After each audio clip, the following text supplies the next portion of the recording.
Dördüncü bab. Sen peygamberlere we periştelere inanýarsyňmy? Indi dostum, men seniň peygamberler babatda mesihlilerin inançlary barada soraňa jogap bermek isleýärin. Hawa, mesihliler peygamberlere Hudaýyň adamlary öz sözüni geplemek üçin iýerendigine inanýarlar. Öz günäleri sebäpli köp adamlar Hudaýyň sözüni eşitmek islemeýärler. Ya da olar ruhu kerdikleri sebäpli muny şeýletmä okyplary ýok. Muňa garamazdan käbir erkekler we aýallar towba etdiler we Hudaý tarapyndan bagyşlandylar. Hudaý peygamberlere gepledi we öz habaryny başgalara aýtmak üçin olary belledi. Şeýdip, olar Hudaýyň peygamberleri boldular. Peygamberler baradaky biziň düşünjämiz mukaddes kitapdan gelip çykýar. Ýagny adamlary onuň habarçylary bolmak üçin Hudaý tarapyndan saýlanan şeýle adamlaryň en çemesiniň durmuşynyň, sözleriniň we ýazgylarynyň beýanyndan ibaret.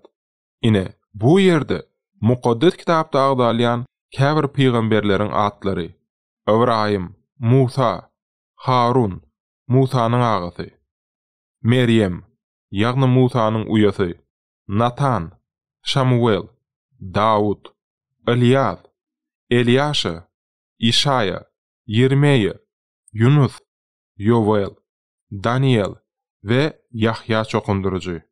Ýagny ol İsa Mesih gelmezden öň bolan peygamberleriň soňgusy.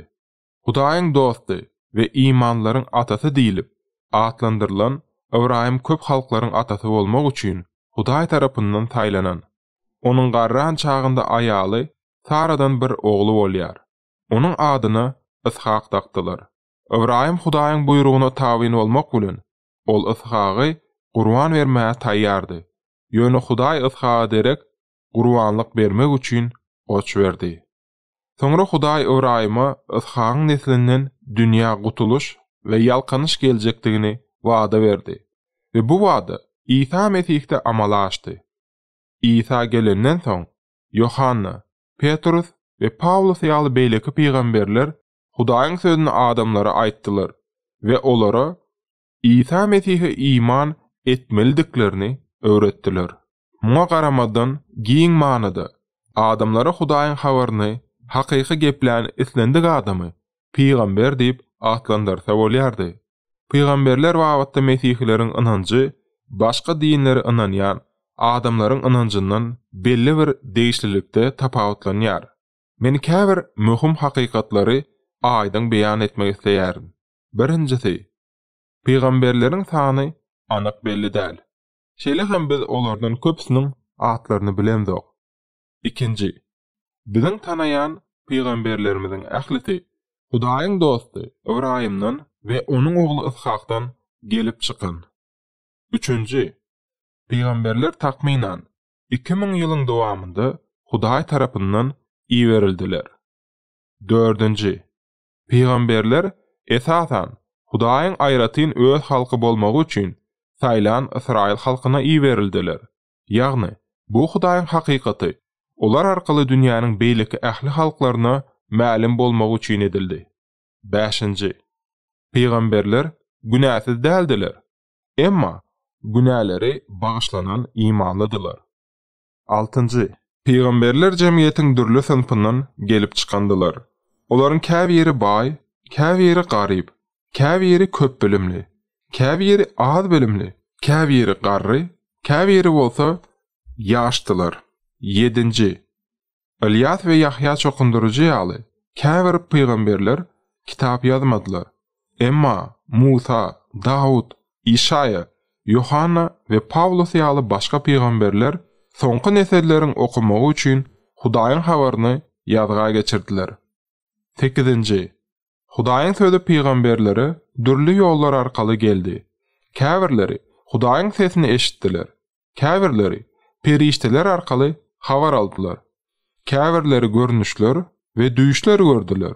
Şeýle hem başga birleriniň habary aňynda we ýüreginde kabul edip alandyklaryna şüphe ýokdur. Muňa garamazdan olaryň hemmeti Hudaýyň özlerine gepländigine inanmladylar we olar uly inam bilen Hudaý şeýle diýär: diýip bildiler. 9. Musa, Eliýasy we Petrus ýaly käbir peýgamberleri gudrat görkezmek üçin güýç berlendi. Şeýdip olar öz habarlarynyň hakykatdygyny subut etdiler. Yahya çokundurucu ýaly başgalar gudrat görkezmediler. İsa Mesihden ön gelen peýgamberler adamlara Hudaýyň kimdigini, onuň olardan näme talap edendigini aýtdylar. Eger olar oňa bitawin bolsalar, Hudaýyň gahar gazabyny dökjekdigi hakda olary duýdurdylar. Şeýle hem, eger olar günälerini taşlap Hudaýy dolansalar, onuň bagyşlanmasyny we ýalkynyşyny eýe boljakdyklaryny anandyrdylar. Musa arkaly peýgamberlerden ýeke-täk biri, ýagny kanunlary ýetirýän Musa arkaly Hudaý Israil halkyna köp kanunlar berdi. Ondan soňra gelen peýgamberler halky Hudaýyň Musa arkaly beren kanunlaryna boyun egmäge mejbur etdiler. Emma adamlar günäli bolan soňlar Hudaýyň mukaddes kanunlaryna dogly tabyn bolmak olar üçin mümkin däldi. Netijede kanun olary halat edip bilmedi. Edil aýna ýaly bu olaryň günälerini görkezdi we özlerine halatgaryň nähili zerur gerekdigine göz ýetirmäge mejbur etdi. Peýgamberleriň ýerine ýetiren iň möhüm zatlarynyň biri olara Hudaýyň özlerine gerekli olan bir peýgamber iýerjekdigini halka aýtmakdan ibaratdy.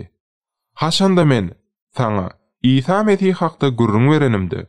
Men gadymy peýgamberleriň kitaplarynda tapylan ajaýyp wagdalaryň käbirini ýatlap geçmekçi. Mukaddes kitapda adamlara garanda Hudaý tarapyndan yaradylan we perişteler diýilip atlandyrylan ilahy warlyklar barada has köp talgylanmalar bar. Olar Hudaýyň habarçylary, olar köplenç peýgamberlere we beýleki imanlylara Hudaýyň islegini ma'lum etmek üçin Hudaý tarapyndan iýerildiler. Perişteler insan keşpinde Abraýamyň, Musanyň we başgalaryň ýanynda peýda boldular. Mukaddes kitapda Hudaýyň diňe iki periştesiniň ady berilen, Mikail we Cebrail. Meryeme İsa adly oglunyň boljakdygyny habar beren hem Cebraildy. Muňa goşmaça, mukaddes perişteler Hudaýa tabyn bolýanlardy. Mukaddes kitapda bize oňa tabyn bolmaýan başga ruhy barlyklaryň bardygy aýdylýar. Olar Hudaýyň düşmanlary, olaryň baş tutany şeytan ýa-da iblis diýip atlandyrylýar. Köp mesihiler şeytan gowy häsiýetli yaradylan, emma tekebbirligi sebäpli ol Hudaýa tabyn bolmandyr diýip pikir edýärler. Netijede ol we onuň ýerine eýeren ruhlar gökdäki mekanynyň we gökdäki eýleýän wezipesinden aýrylyp aşaklaňyldylar. Olar häzir ýerde Hudaýyň işini weýran etmek üçin elinden gelen hemme dady edýärler. Eren bagynda howa aldan hem şeytandy. Şol wagtdan bäri ol adamlary Hudaýdan ýüz öwürtmäge çalyşyp gelýär. Ol hatda İsa Mesihi Hudaýa tabyn bolmadygy ırmaga çalyşdy. Emma ol utuldy. Şeytanda beýik güýç bar, emma Hudaýyňky bilen deň däl. We ol Hudaýyň gödekçiligi altynda bolýar. Mesihilere ondan ve onun köp adamlara bedende hem ruhda zeper yetirýän erwet ruhlaryndan gorkmak gerek däl. Mesihiň bize berýän güýji arkaly biz oňa garşy durup bilýäris we gaýta ol berýäris. Hudaý ahir soňy iblisi ýerden alyp baky oda taşlar.